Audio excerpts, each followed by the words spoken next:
We are increasingly getting reports that Trump, as I've told you before, his heart is just not in it like it's been in the past. His energy is not there. And according to the Daily Beast, Trump is exhausted and refusing interviews. Now, obviously, he's still doing a lot of events, but the energy he's bringing to those events and, like I said, behind the scenes reporting like this indicates it's really wearing him down, which should not be something that happens to a presidential candidate. The concerns around Biden's age are why he ended up dropping off the ticket. Trump doesn't like to engage with those concerns about him, and mainstream media is finally catching up to talking about this story with Trump. And we got hit with another clip of him abruptly ending an interview. Trump says it's his aides going, "We got to stop this. We got to stop." Let's watch this. I'll show you the other time recently that Trump did this, and we can speculate as to if it's just Trump cutting off the interview or if it's his aides. Then Biden. Yeah, no, she's horrible. Can I ask you what really... Hey, Dan, I got to get going. I'm sorry. They're going crazy. All right. Folks, I'm sorry. We got to wrap it up with the president.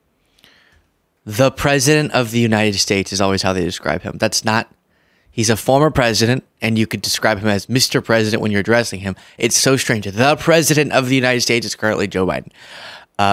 But we covered this one as well. I have a lot of people today. A lot. Now, here's the bad news. It's going to be 102 degrees, so I have to go. Okay. Well, and you're coming with me? We're coming with you on the plane. Okay. We appreciate you having us, President Trump. Because I see my people are going crazy over there. Oh, that's it?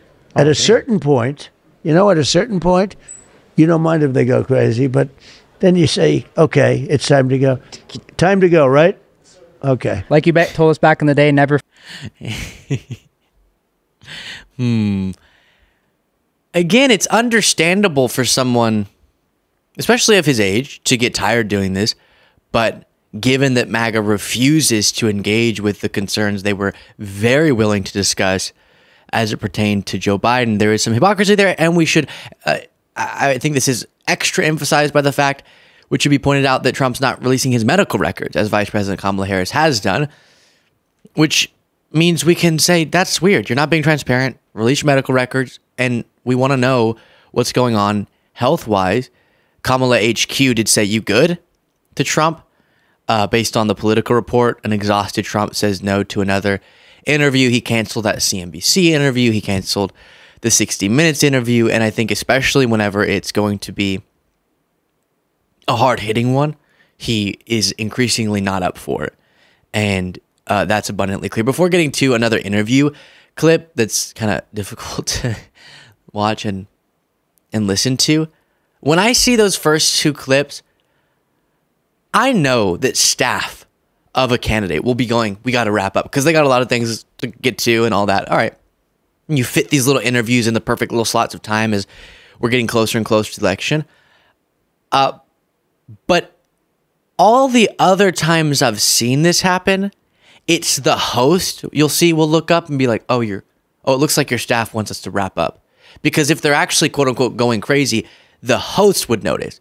But in both of these scenarios, Trump's looking off sometimes, but the interviewers never seem to have noticed anyone making any gestures, which makes me feel like his staff are just sort of standing there and Trump's getting really tired and just goes, oh, they're going crazy. I'm so sorry. They're going crazy. I got to go. Right? I have to leave, right? Yes, sir.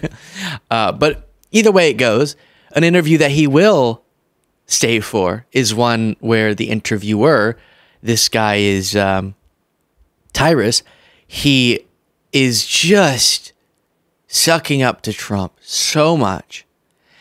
So much so that Trump doesn't seem to know how to handle it. And then there are some interesting notes about what Tyrus brings up here. Yep. Now, you're putting it on me. I'm throwing it back to you, Mr. President. Go ahead. Why do we not hear more about Donald Trump, the father, the grandfather? And I did a deep dive. There are some things you have. The lover, the peacemaker. Why don't we hear about that side of Trump? Done that when they say those horrible things like he's Hitler, he's a racist. Did they not forget in 1991 what you did with Nelson Mandela? Yeah. Would you care to share that? Because I would love to hear that. I never talk about it. No, you do not. And I know why, because you're a man. Yeah. I mean, I just Because you're a man? Oh, like a man. A man who, what? No, just a man. have great relationships with a lot of people. People say that, you know, a little bit like you do. I don't think it's a narrative the press likes. Maybe it's not even a narrative that I should have. We have to protect our country, and maybe we should let the other side. I don't even call them the enemy. I think we have more of an enemy from within than we do from outside. You know, if you have a smart president, they talk about China and Russia and everything else. If you have a smart president, they're not going to be the problem. We have a bigger problem from within, and they hate it. I noticed today they were saying, he said the enemy from within. Of course, it's Adam Schiff. These are bad people.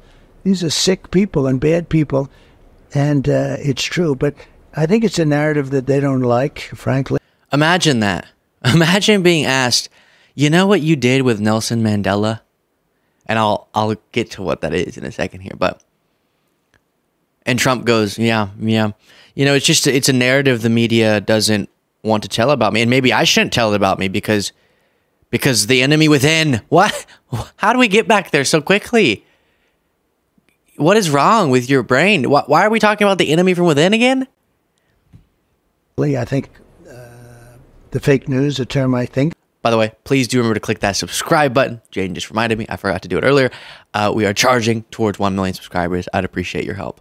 I came up with. I'm very proud. Oh, you did. You coined it. It's not you tough. Should probably trademarked it, but you know, I'm not going to. Yeah, I should trade. I'm not going to give you business tips. But you know, it's funny because it's a great term, but it's actually not strong enough because it's beyond fake. It's really bad. Nelson Mandela and 80 of his constituents were trying to come to the United States. Yeah. The United States government wasn't helping him. No one was helping him. You chartered a 727 plane for their entire trip. Yeah. How is somebody, and it's crazy because you can talk about anything, and why is it hard for you to talk about the things you've done? It runs in your family. Your father helped build a synagogue. I mean, why do we not know those things? It's something that I've never, I love doing it. I don't need praise for it. I don't, we all like a certain level of praise, but I've never, I just like helping people. I help a lot of people, and I enjoy doing it, and I never talk about it. It's nice that you bring it up. I also think it's not a narrative that the press likes talking about, for me. But I think it would help a lot of the American people who have been misled, I myself included. Now, listen, I'm voting for you now because of the man you are, not just because of the policies, because not every American will get the opportunity that I had to saw who you were backstage. And that's why I have this list. I mean, I have testimonials. We can't go through all of them because I want to see them. Now, this was. We can't go through any of them because they're all like the Nelson Mandela story that he left out a key detail from. I had to dig deep. I like that. You donated $100,000 to raise dogs. You're not even a dog guy. Yeah. Explain that. Well, that's Lara. So I have the wife of Eric, and she's a terrific person. You know, she's actually now a very big, an important person in getting elected in the Republican Party. She comes from North Carolina. She loves the dogs, and I did that in her honor, actually. And you know, if you listen to her, boy, dogs are treated very badly. They're, you know, some evil people having to do even with dogs. So I did that for my daughter-in-law. Yeah, more. Which kudos, but $100,000. What is that like? What Trump spends on his hair per month? But great doing that for your daughter-in-law. Now, I also had not heard that Nelson Mandela story. So I was thinking, I know Tyrus is as credible as it gets, but let's do a little check to see what this was. The LA Times, we tracked down the 1990 article from Tracy Wilkinson. Trump takes Mandela under his wing. A little pun there. And the way that it was told by the Fox guy was that Trump, just out of the kindness of his heart, chartered this plane on his dime because Nelson Mandela was coming in town. And this article writes as follows. One of the last details to be arranged in Nelson Mandela's hastily orchestrated tour of the United States was lining up the aircraft that would take him in the 8 cities on his itinerary. And there were negotiations from the U.S. government to private charter operations. The unlikely benefactor has turned out to be none other than Donald Trump. Trump's generosity only goes so far. Organizers are paying $130,000 to charter the plane.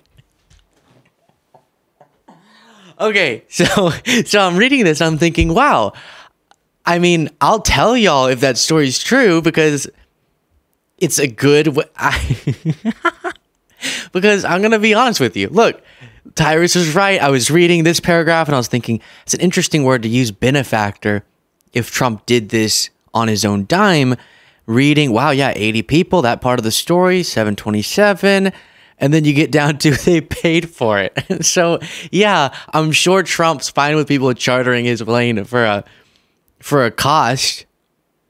Oh, gosh. That is something else. And if we're going to talk about Nelson Mandela, we should remember the report, as the Associated Press reports on, that U.S. President Donald Trump made crude, disparaging remarks about Nelson Mandela, South Africa's Nobel Peace Prize winning former leader, has drawn an angry response from the South Africa's ruling party and others. Has come from a Michael Cohen book, and Cohen wrote that after Mandela's death in 2013, Trump said Mandela effed the whole country up. Now it's an S-hole. F Mandela. He was no leader. Why don't you tell the story of the father, Trump, and the brother, and the lover, and the grandfather? The generosity that would gush out of him, where he would say, I'll let you use my plane if you pay hundreds of thousands of dollars for it.